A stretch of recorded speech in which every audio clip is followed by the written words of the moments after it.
So in the last video, we saw about the election way, how it is elections are done in India.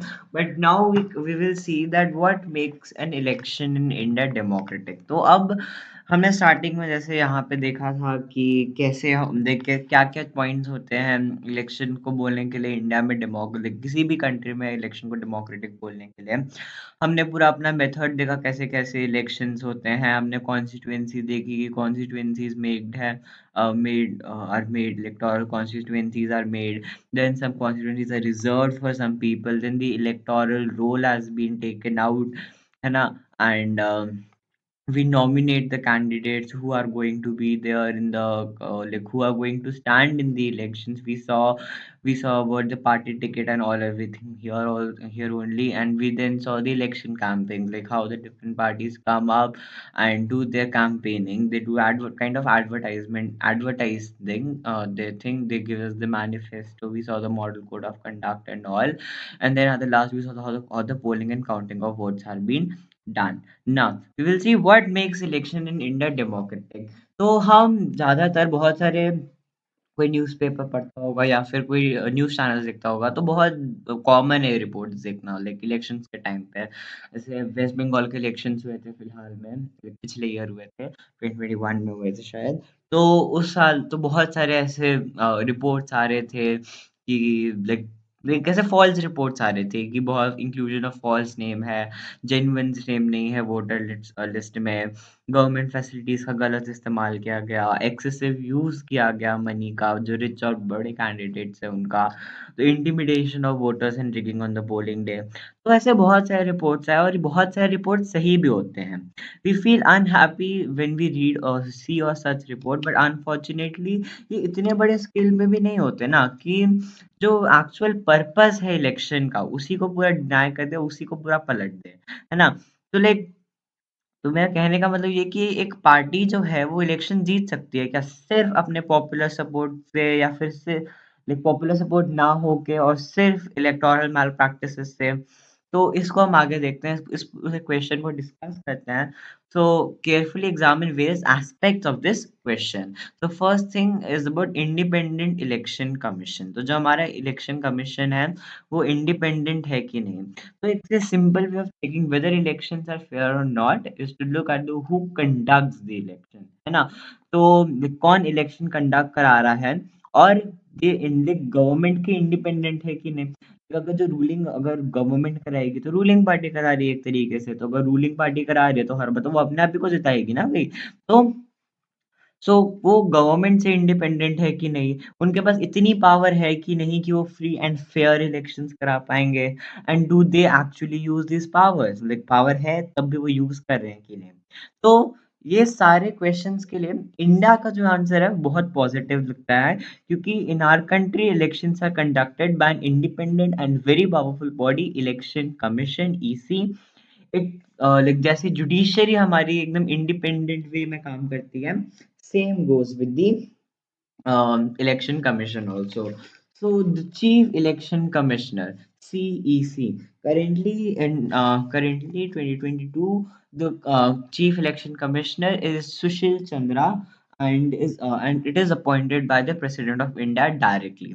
But एक बार appoint करने के बाद ना CEC को is not answerable to the president, फिर government से answerable नहीं है ना? कि लाइक कोई उस पे क्वेश्चन नहीं उठा सकता उसके कोई भी डिसीजन पे या किसी भी चीज़ पे। तो even if the ruling party या फिर जो गवर्नमेंट है उसको नहीं पसंद है कमीशन जो कर रही है, तो सीईसी को हटाना इज़ वर्चुअली इम्पॉसिबल।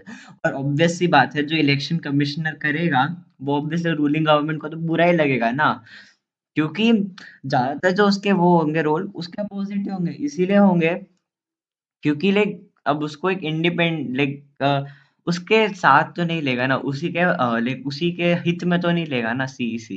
तो दैट इज़ व्हाई लाइक तो रूलिंग पार्टी या गवर्नमेंट तब भी उसको हटा नहीं पाएगी। तो very few election commissions in the world have such a wide ranging power as the election commission of India does. तो इलेक्शन कमीशन के कुछ 4 वर्क्स लिखे हुए हैं, उनको पढ़ लेते हैं। तो पहला ये है कि जो इलेक्शन कमीशन होता है वो हर एस्पेक्ट लाइक और ऑन लाइक जितने भी एस्पेक्ट है इलेक्शन के, on aspect of conduct, model code of conduct, control of election from the announcement of the date to the declaration of the result. सब उसी के हाथ में है ना? It implements the code of conduct and punishes any party or individual that violates it, है ना? तो अगर कोई कोड ऑफ कंडक्ट को पनिश लाइक वायलेट कर रहा है, so the election commission will punish him. Or it sometimes that their election card, like their nomination is only is all removed or something like that. It may happen, like punishes it simply. But during the election period, the election commission can order the government to follow some guidelines. तो हाँ, तो जो election commission है, जैसे मैं बता रहा था ऊपर वाले पॉइंट, लाइक ऊपर वाले लाइंस में, कि इलेक्शन कमीशन गवर्नमेंट को कुछ गाइडलाइंस दे देती है, या फिर लाइक उसके हित में लाइक हमेशा वो नहीं बात करती है, या फिर अ, उसके उसके साथ नहीं काम करेगी ना ऑब्वियसली। तो can order the government to follow some guideline and to prevent use and the misuse of governmental power. तो कोई गाइडलाइन दे सकती है कि जो गवर्नमेंट का जो पावर है उसको ना यूज करे वो, और उसके कुछ ऐसा ना करे वो जो कि उसी के जीतने की पावर, उसी के जीतने की चांसेस ज्यादा बढ़ जाए, है ना? और chances to win election to transfer some government official. तो और जब इलेक्शन ड्यूटी में रहते हैं ना, लाइक आई थिंक टीचर्स भी जाते हैं, जो गवर्नमेंट स्कूल के टीचर्स होते हैं, तो government officer works under the control of election commission. तो उस कंडीशन पे वो गवर्नमेंट टीचर्स नहीं होते, वो इलेक्शन कमीशन के लिए वर्क कर रहे हैं, गवर्नमेंट के लिए वर्क नहीं कर रहे हैं। So, last 15 years or so, Election Commission has began to exercise all its power and even expand them. तो लाइक ऐसा बहुत कॉमन है कि election commission reprimand the government and administration for their lapses.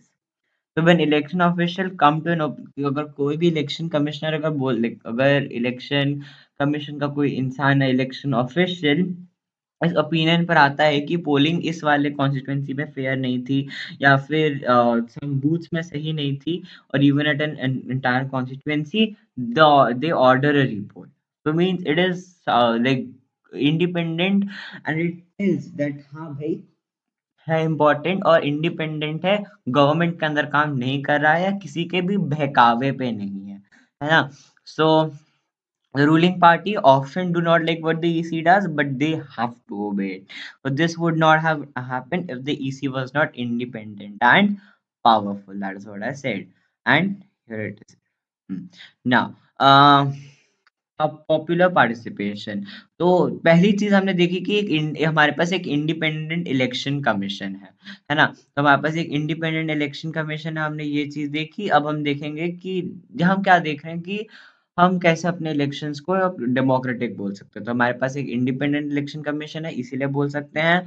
हमारे यहाँ पॉपुलर पार्टिसिपेशन दिखता है, इसीलिए भी कह सकते हैं। तो another way to check the quality of the election process is to see whether people participate in it with the enthusiasm or not. If the election process is not free and fair, people will not continue to participate uh, in exercise. Now read these charts and draw some conclusion about participation in India. Now, so first thing is about voter turnout in India and the UK. So what do you mean by turnout figures? The turnout कितने like percent of eligible voters, और वो like actually vote करते हैं, मतलब कितने percent है जो कि एलिजिबल वोटर्स हैं और वो अभी भी अपना वोट कास्ट करते हैं। So people's participation in election is usually measured by turnout figures. The turnout indicates the percent of eligible voters who cast their vote. So तो ये हमेशा ज़्यादा हो तो ज़्यादा भी बेटर होता है। तो over the last 50 years, the turnout in Europe and North America has declined. In India, the turnout has either remained stable or actually gone up. You can see in the figure 2.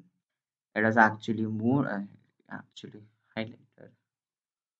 It has actually moved up, and you could see it went down here. Now the next thing is about voter turnout in US by social groups.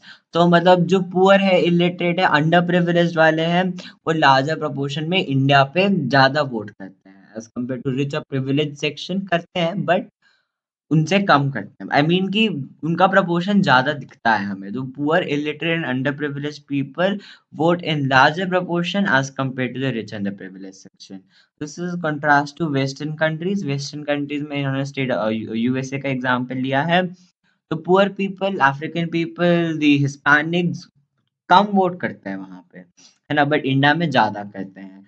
अब उसी से related third point भी है कि लोगों को क्या लगता है कि जो वोट दे रहे हैं वो कितना डिफरेंस लाता है। Do you think your vote makes a difference? तो जो कॉमन पीपल है ना इंडिया में, वो बहुत ज्यादा इंपॉर्टेंस निकालते हैं, बहुत ज्यादा इंपॉर्टेंस रिलेट करते हैं इलेक्शन के साथ। They feel that through elections वो एक्चुअली उस काम में वो जो नेक्स्ट वो बिल आएगा ना वो उनके हिसाब से आएगा। It's not, I am not saying that's completely wrong, but या, so they feel that through election they can bring up pressure on the political parties to adopt policies and program favorable to them, and it is good actually.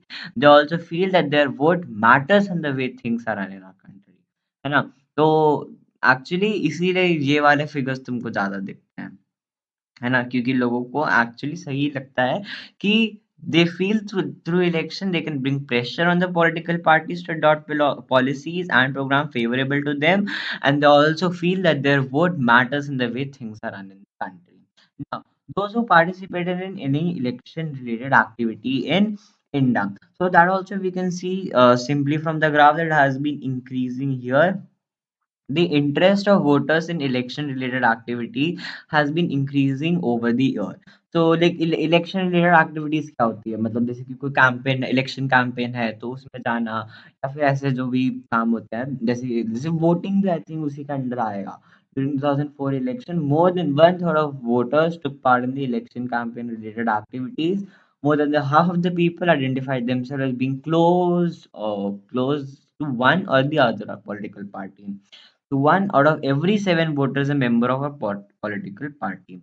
This is the important thing कि एक बंदा, like हर 7 लोगों में एक बंदा ऐसा होता है जो कि एक मेंबर हो पॉलिटिकल पार्टी का।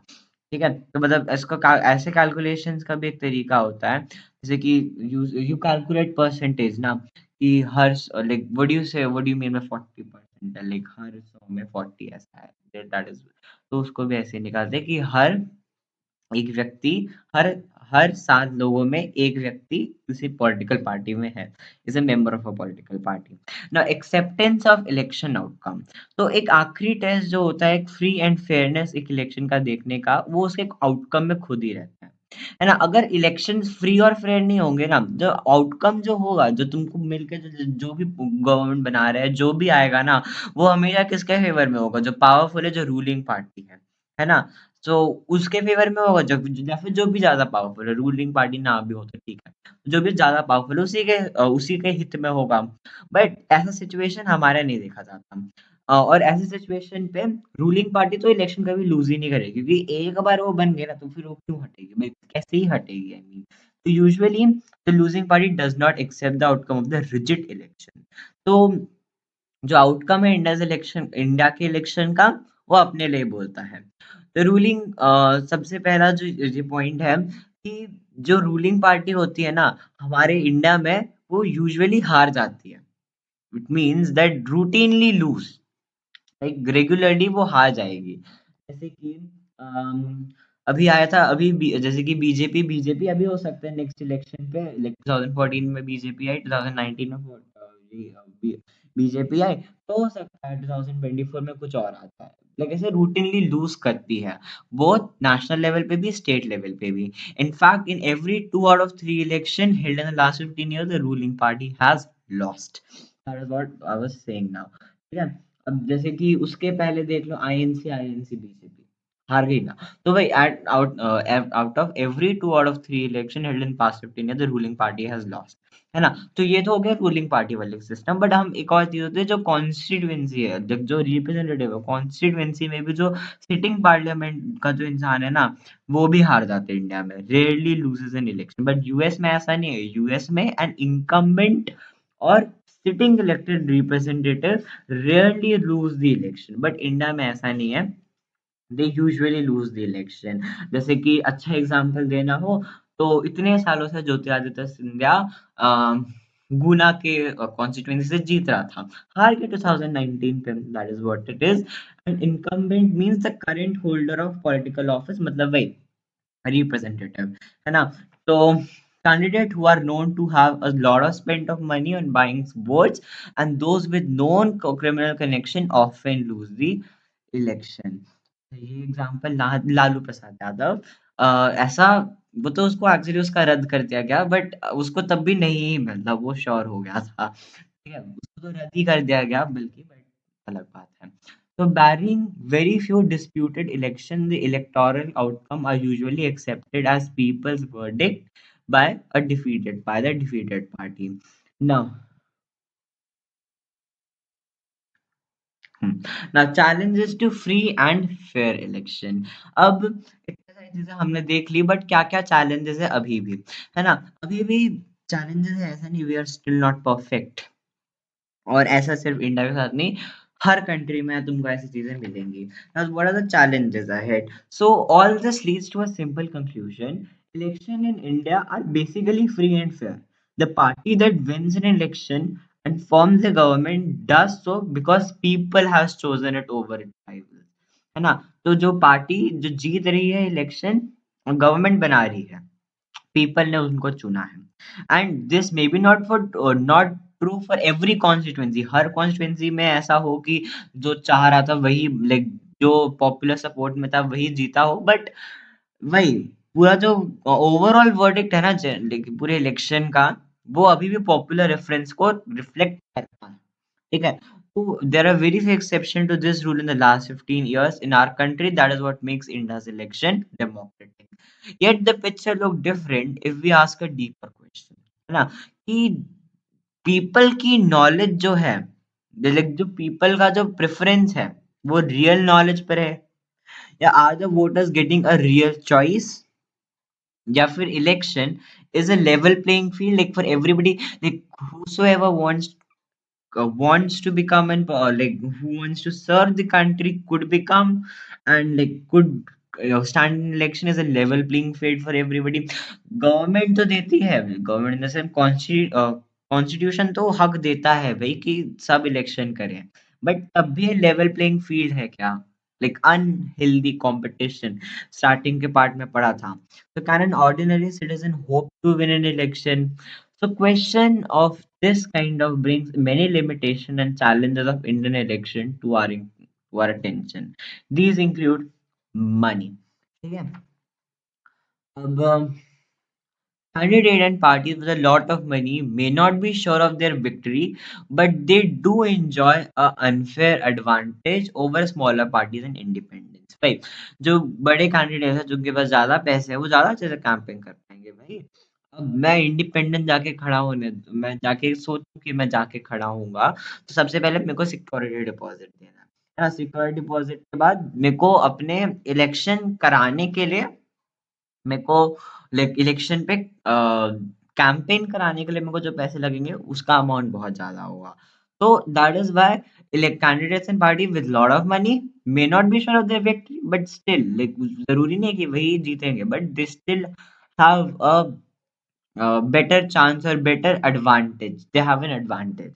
And in some parts of the candidate, in our country, candidates with criminal connection have been able to push others out of the electoral race to secure a ticket from a major party। इसका example देने की मेरे को कोई शौक ही नहीं है, but ये है कि कुछ जो कैंडिडेट्स है क्रिमिनल कनेक्शन के are able to push others out of the electoral race and ticket जीतने के लिए दूसरों को क्रिमिनल कनेक्शन से बाहर, ठीक है?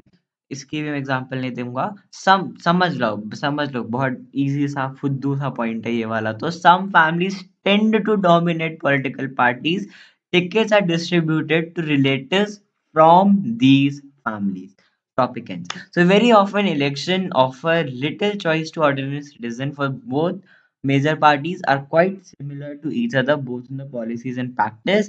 तो क्या होता है कि ऑफनली इलेक्शंस, कभी कभी होता है कि बहुत कम चॉइस देते हैं ऑर्डिनरी सिटीजन्स को, लेकिन जो मेजर दोनों ही पार्टी है वो क्वाइट सिमिलर चीजों को बता रही है, क्वाइट सिमिलर पॉलिसीज दे रही है, सिमिलर प्रैक्टिसेस दे रही है। देखा, अब ऐसे अब तुम जाओगे पंजाब हरियाणा में के इलेक्शंस कराने के लिए, तो तुम फार्मर के ही हित में बात करोगे, तुम फार्मर की ही बात करोगे, कोई भी पॉलिटिकल पार्टी हो। तो वही ना, they are giving a similar policy and they giving a similar practice. Smaller parties and independent candidates suffer a huge disadvantage compared to bigger parties। हाँ, ये दोनों पॉइंट्स ऐसे अपोजिट जैसे ही हो गए। जी, ये वाला कि बड़े वाले के पास एडवांटेज, छोटे वाले का डिसएडवांटेज, वैसे। So these silence exist not just in India, in many established democracies. So these deeper questions are a matter of concern for those who believe in democracy. That is why citizens, social activists, organizations have been demanding reform in our electoral system.